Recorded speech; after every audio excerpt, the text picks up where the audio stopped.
The ballistic pendulum apparatus consists of two bungee cords and a denim cloth pouch that houses the tennis ball which acted as a projectile in the experiment.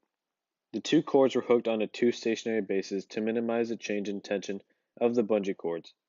The tennis ball was launched into a solo cup lined with Velcro hung from the ceiling, making it an inelastic collision. The hanging cup was also slightly rested on a constructed platform to control the initial horizontal and vertical position while at rest. The pouch also tied two cords together in order to maintain equivalent contact with the ball and deliver consistent initial velocity.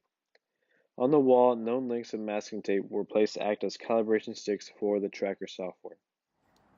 The maximum height attained by the pendulum bob was 1.3 meters in relation to the initial height that was considered to be zero, with an initial velocity of roughly 7.7 meters per second before the collision and roughly 6.1 meters per second following the collision.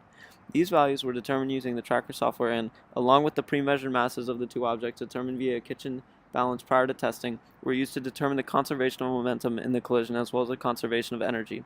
Some energy, however, was lost following the collision, likely resulting from sound and rotational energy.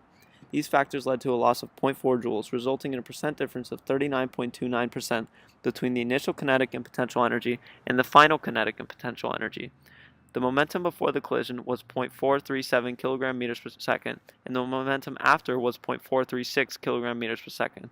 This small difference yielded the percent difference of 0.23%. As seen by the calculation and the percent difference, momentum was very close to being conserved.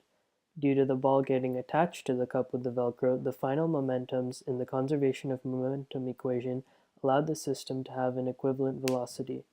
After calculating the before and after kinetic energies in respect to the collision, it was found that 0.34 joules were lost, with the goal being to determine the conservation of momentum, conservation of energy, and change in kinetic energy of a ballistic pendulum setup.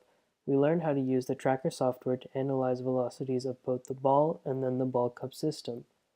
This information was used in conjunction with measured masses and heights to calculate these values.